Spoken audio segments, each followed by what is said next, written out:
Hello everyone, welcome to my channel. Myself Krishna Gupta. चलिए आज अपन पढ़ेंगे केमिकल काइनेटिक्स का पार्ट 2। ठीक है, आज अपन बात करेंगे आगे मॉलिक्यूलरिटी से स्टार्ट करते हैं। अपन ने फर्स्ट ऑर्डर से जो है स्टार्ट कर दिया था। ठीक है, अब अपन पहली बात करेंगे मॉलिक्यूलरिटी। देखिए मॉलिक्यूलरिटी क्या होती है, अपनी इंटीजर हो सकती है, 1 2 3 होगी। बाकी देखो मॉलिक्यूलरिटी ना तो नेगेटिव होगी, ना तो ज़ीरो होगी, ना फ्रैक्शन में होगी, आपको याद रखना है। और जो अपना ऑर्डर होता है वो तो सब में ही हो सकता है, पॉजिटिव नेगेटिव फ्रैक्शन सब में हो सकता है, पर अपनी खाली मॉलिक्यूलरिटी इंटीजर होती है। और मैक्सिमम मोलरिटी कितनी होती है अपनी, आप देख सकते हैं +3 होती है, आपको पता होना चाहिए। और जो एलिमेंट्री रिएक्शन की मॉलिक्यूलरिटी होती है is equals to the outer one.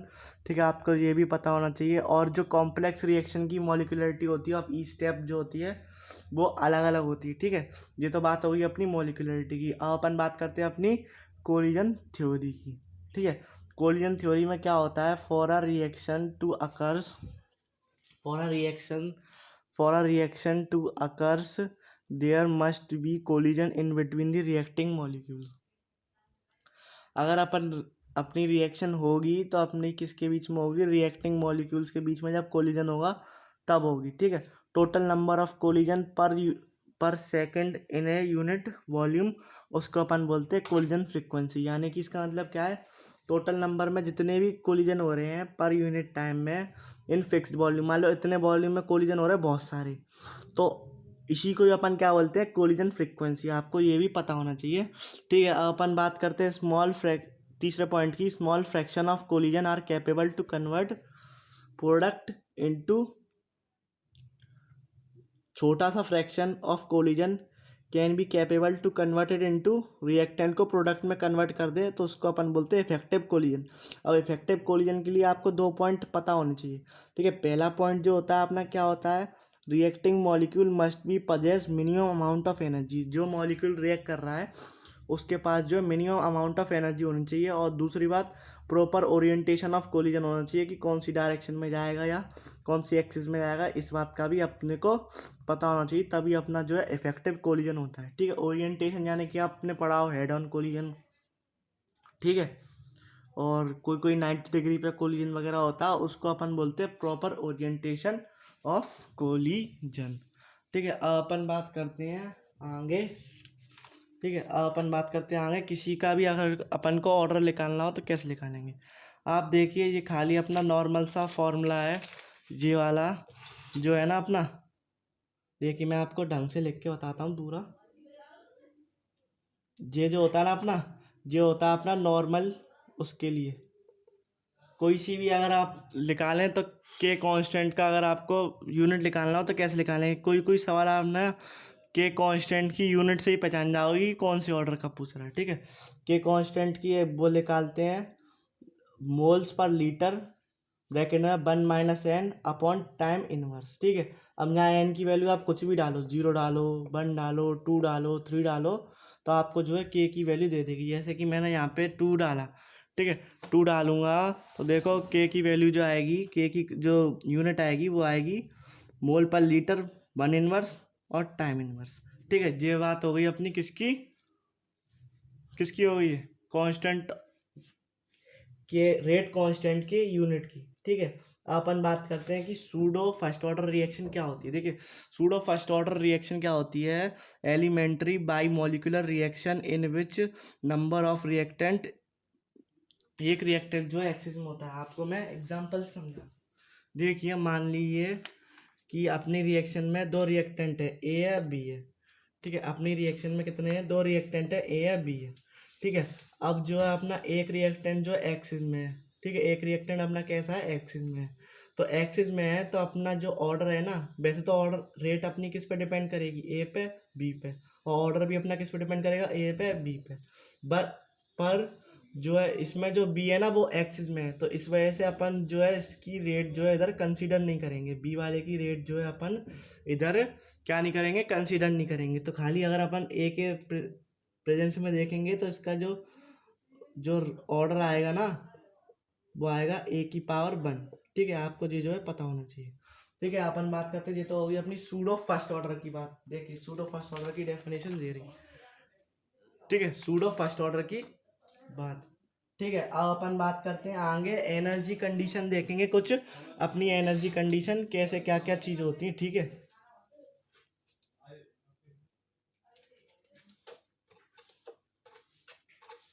ठीक है, आप देखें, मैं आपको बताता हूँ। अब अपन बात करते हैं अपनी एनर्जी की, एनर्जी की बात करते हैं, एनर्जी कंडीशन क्या होती है।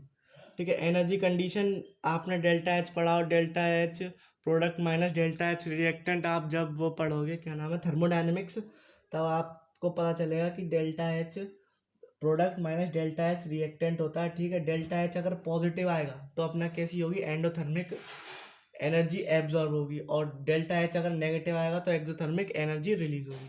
तो रिलीज कब होगी और एब्जॉर्ब कब होगी, एनर्जी जब प्रोडक्ट की ज़्यादा होगी। ठीक है, एनर्जी जब प्रोडक्ट की रिएक्टेंट से ज़्यादा होगी तब एनर्जी एब्जॉर्ब होगी, और एनर्जी अगर प्रोडक्ट की रिएक्टेंट से कम होगी, प्रोडक्ट की रिएक्टेंट से कम होगी, तो एनर्जी क्या होगी, अपनी रिलीज होगी।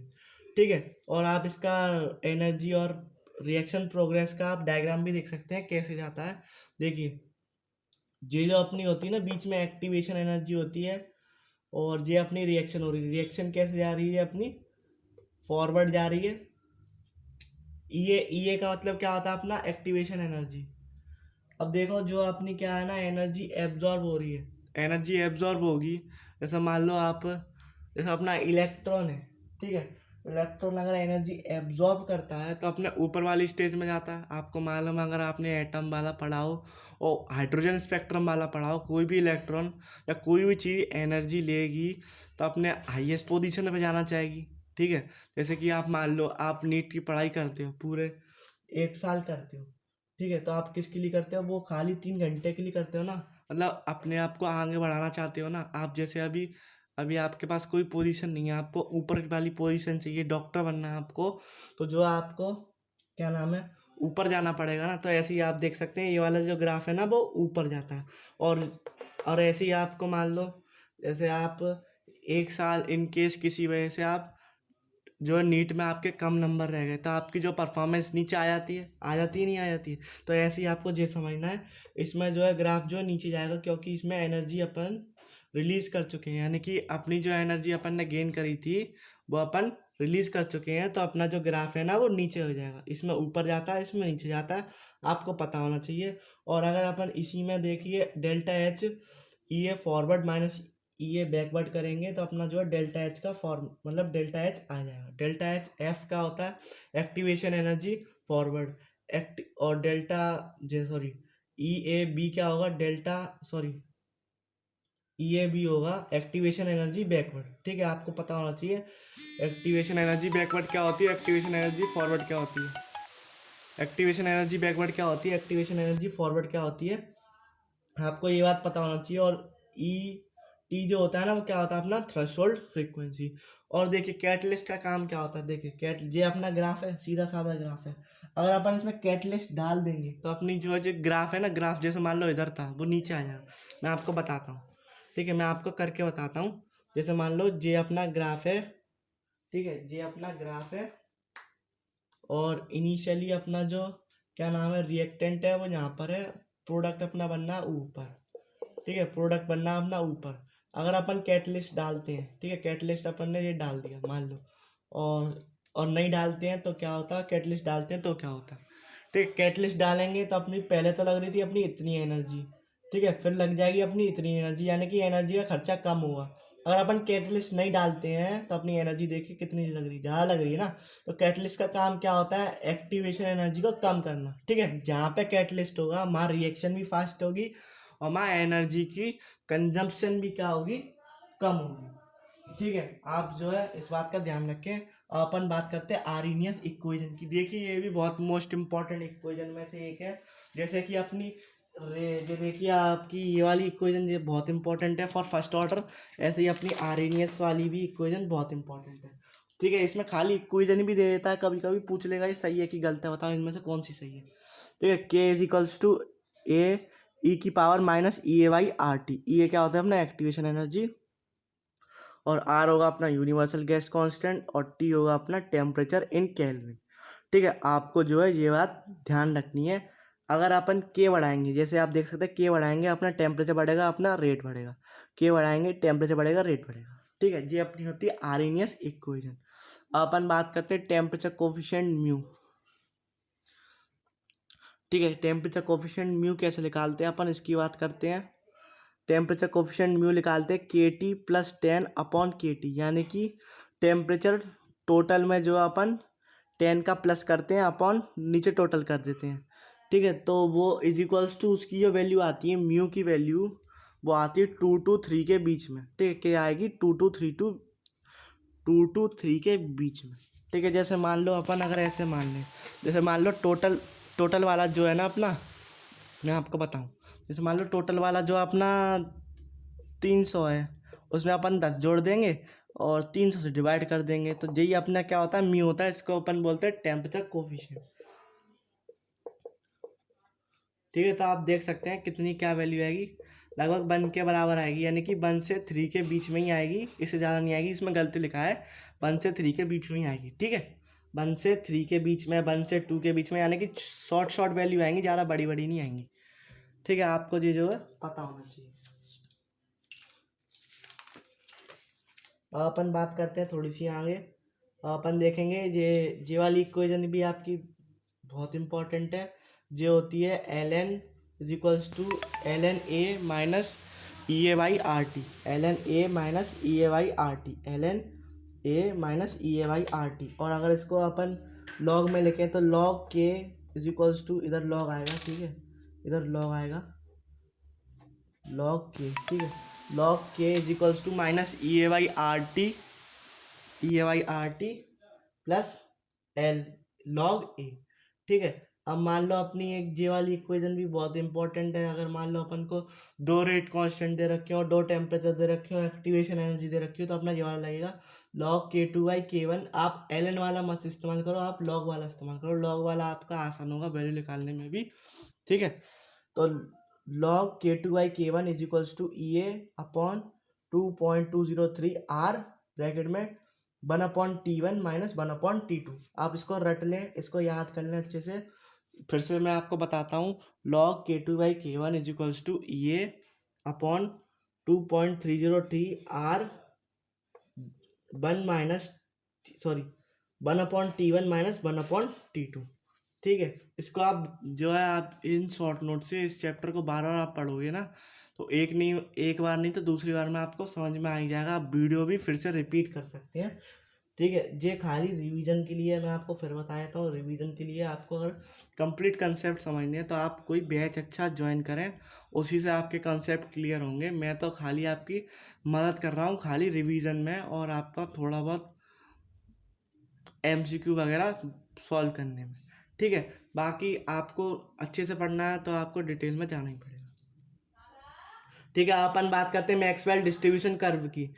जो जो वो होता है अपना फ्रैक्शन ऑफ मॉलिक्यूल्स वर्सेस ई का जो ग्राफ होता है, अगर अपन टेम्परेचर बढ़ाएं तो आप देख सकते हैं अपना जो है ग्राफ जो है राइट की तरफ शिफ्ट हो जाता है। अगर अपन टेम्परेचर 10 से ही बढ़ाएं तो भी अपना आप देख सकते हैं जो फ्रैक्शन है वो इंक्रीज, मतलब ग्राफ जो है राइट की तरफ शिफ्ट हो जाता है। वही चीज़ इधर लिख रखी है फॉर एलिमेंट्री रिएक्शन, आप देख सकते हैं ठीक है, ये तो अपना होता है क्या मैक्सवेल डिस्ट्रीब्यूशन कर्व। आपको ये ध्यान रखना है, अगर अपन 10 डिग्री भी अपना टेम्परेचर बढ़ाते हैं तो अपना जो है ग्राफ जो राइट की तरफ शिफ्ट हो जाता है। इस तरफ जो फ्रैक्शन ऑफ मॉलिक्यूल्स आप देख सकते हैं, इस तरफ फ्रैक्शन ऑफ मॉलिक्यूल्स है, इस तरफ आपका ई है। ठीक है, ये तो बात होगी अपनी मैक्सवेल डिस्ट्रीब्यूशन कर्व की। अपन बात करते हैं एलिमेंट्री रिएक्शन की। एलिमेंट्री रिएक्शन क्या होती है, complete in single step reaction होती है।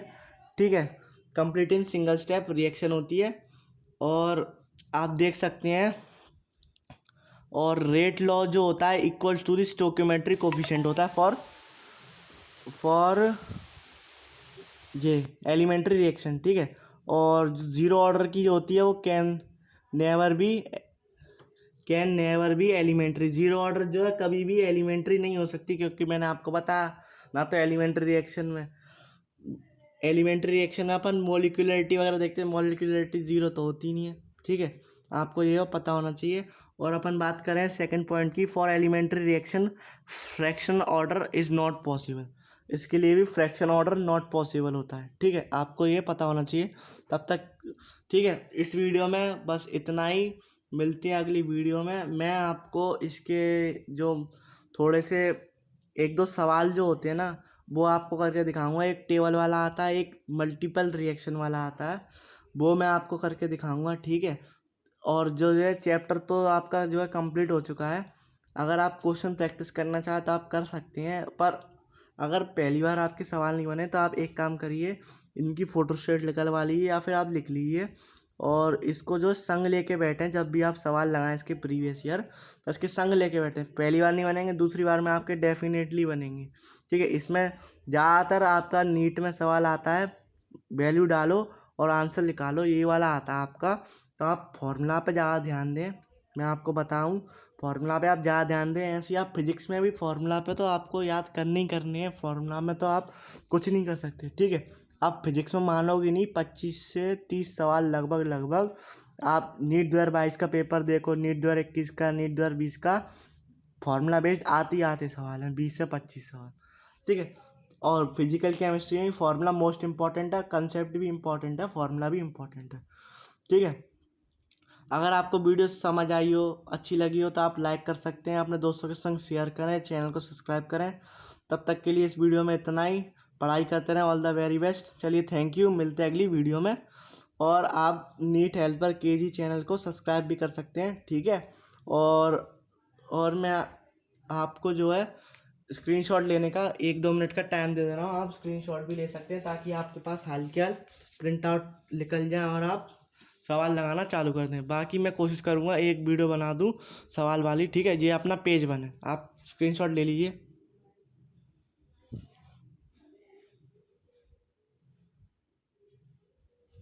आई होप मैं आपने ले लिया होगा फर्स्ट का पेज का। अपन देखते हैं अब सेकंड पेज का।